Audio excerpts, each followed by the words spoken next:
Alright, we're gonna be reading chapter 15 of Haunted. I did tell you guys I was gonna be back later tonight. It's probably been 6 hours. I recorded at 5. It's 10:19 now, so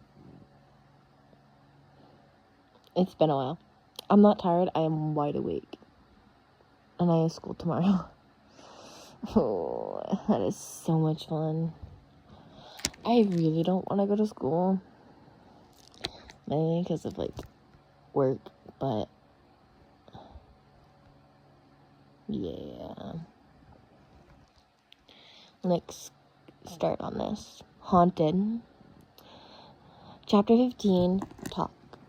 Shoto didn't want to go home. The sports festival loomed on the horizon. Training, both at home and at school, was boring, becoming tougher. Not boring. It was becoming tougher and more frequent. It was the hardest they pushed themselves yet. Training for so long as they had in order to work out any kinks and cracks in their armor to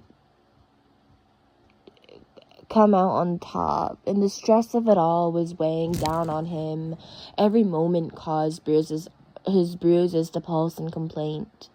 Hidden cuts opening back up each time he bended or stretched wrong. That was before he got to school, and the training he endured at UA only shathered another layer of bruises and grime onto his skin.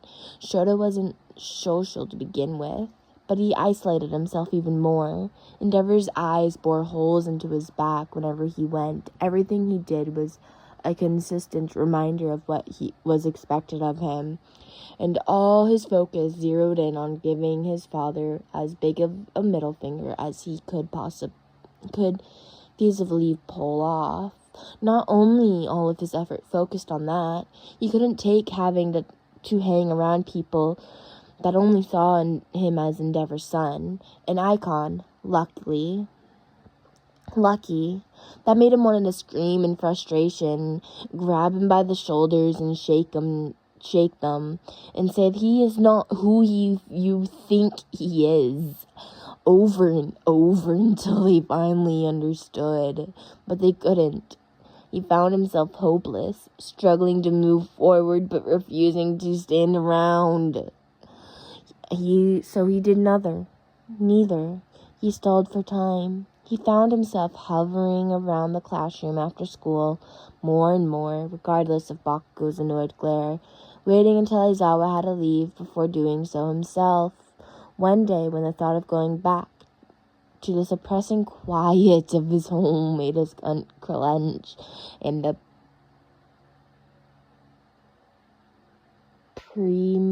preemptively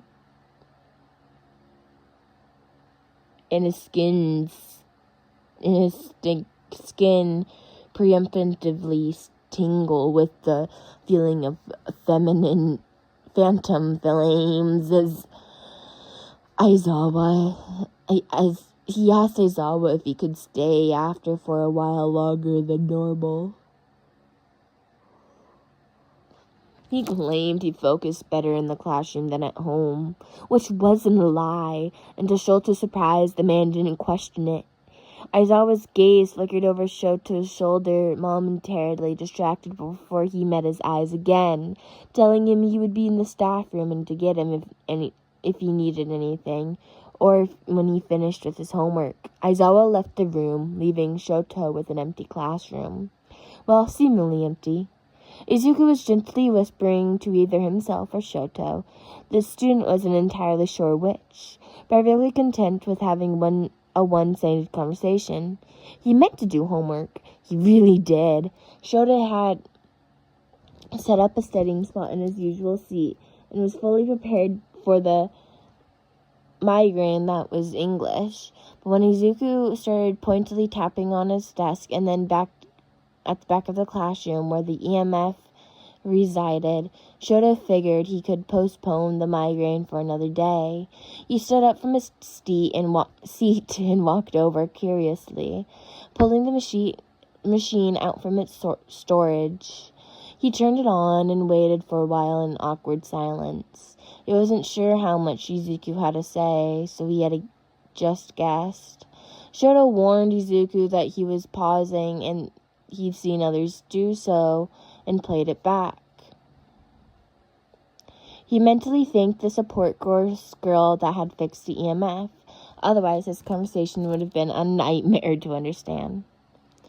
"You look sad," Izuku said, his voice managing to push past the static.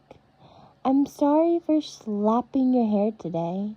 I didn't mean to make you upset. I'm sorry." Shoto sighed. Right, Izuku wouldn't know. It's fine. It's not because... It's fine. It's not because of you. How do you do a Shoto voice? It's so monotone. And I think I read pretty monotone besides when I get in, like, a sad or angry part. Wait. Oh, well. It's fine. It's not because of you, he explained. "Do you want to talk about it?" He paused at that, thoughtful in the silence. Izuku tapped the table to get him to record again. It took 2 recordings to get Izuku's ranting, but they managed. Nobody, you used to listen to me, even though I wanted to talk, Izuku said. "Nobody noticed you being sad, I think, so they hadn't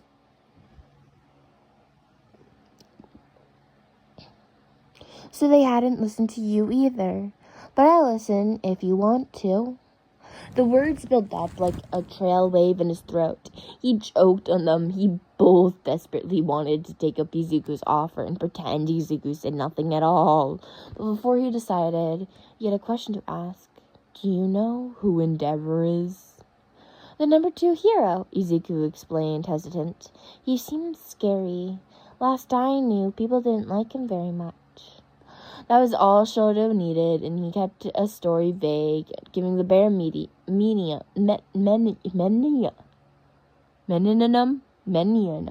bare menionum,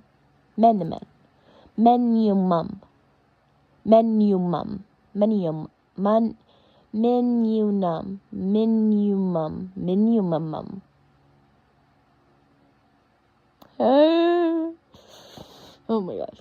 Of an explanation so Izuku could follow, but even then Izuku started tapping the table and asking questions. No one had asked for his side before, not in so much detail.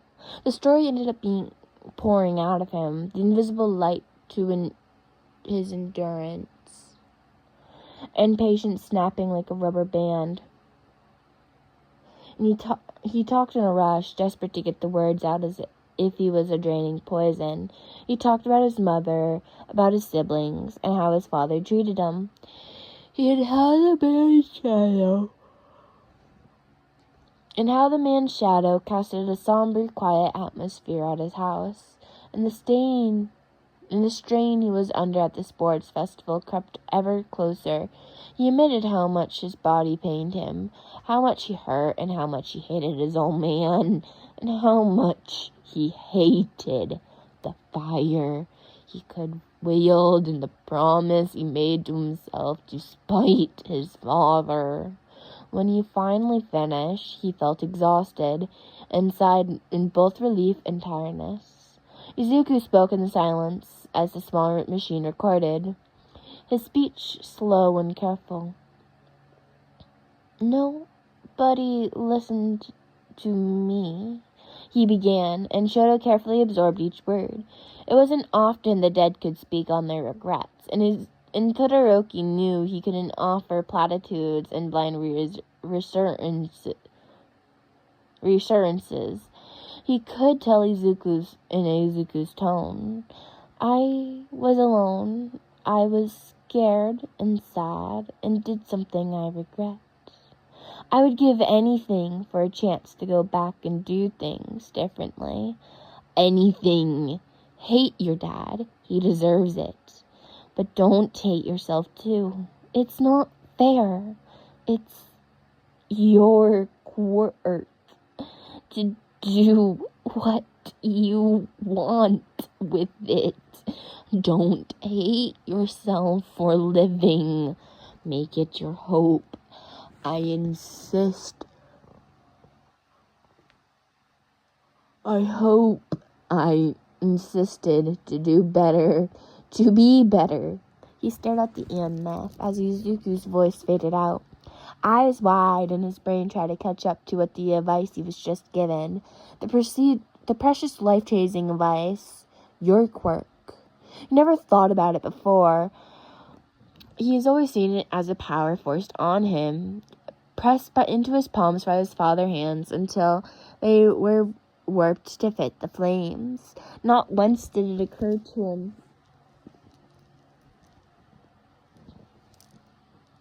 him that it wasn't his father's quirk. It was his now. His hands were molded to fit the fire and heat already. Ever since his birth, and his father only added the scars. It him then why Izuku would be telling him this. Why he reached out at all. Izuku's been paying attention. He could tell the difference in his attitude at sports as the sports festival kept closer and closer. And it had been concerned for him, like a friend would. He couldn't see anything through his blurry vision. Shoto wiped his face with his sleeves and swallowed a sob. His world suddenly looked bigger, not brighter, maybe. But he realized he had more options, and he no longer felt like he was suffocating in his own smoke. A hand finally reached out to him, friendly and helpful, and Shoto would be damned if he wasn't going to take it. Izuku tapped on his back quickly, chill shooting up his spine, and Shoto looked back to find that he mightily set himself on fire in his burst of emotion. He desperately patted himself and the chair down, thankful for the fire alarms hadn't gone off. He sniffed and stared at his palms and blinked a couple of times to soothe the burning in his eyes. A gentle brush against his knee made him record again. Are you okay? Shoto, for the first time in a long time, smiled. I'm okay, he said, and he meant it. He still had his father to face when he exited the classroom doors. He didn't let himself worry about it just yet. He curled up next to the EMF and spoke to the class one his ghost. Izuku came to him with ideas to get used to his flames, starting with the warmth and concentrated at the tip of the finger, flickering and tiny. Shoto's hand shook, but a murmuring of a distorted voice kept him grounded. Izuku's giggles bounced off the walls, and he cheerfully said through the EMF, "It looks like a candle." In that moment, Shoto felt like nothing could stop him, not even Endeavor. It was his quirk, and no one else's. If his old man had a problem with it, Shoto using his quirk to make the ghost of a kind, helpful child happy, making his friend happy, then the old man could eat shit. Okay, so that was the end of chapter 15. That was a scrumdiddlyumptious chapter. Ooh, chapter 16 is longer. Is this like the first part of sports? So, for the sports festival, I think there's like 5 parts to the sports festival. Hold up, let me look in the chapter index, because I was looking at this before. Yeah, looking at it. So, there's chapter 16 is Sports Festival Part 1, 17 Sports Festival Part 2, 18 Sports Festival Part 3. I'm excited for 18, just by how it's written out. There's Sports Festival 4. So there's 6. There's 6 parts to this. 20 is part 5, 21's in the sports final. But, like, some of those look interesting. I think that is the last one in Izuku's POV, though. Maybe. I'm going to assume. But I hope you all enjoyed. Have a good night, a good day. Remember to drink, eat, and take your medication. Good night. Good night.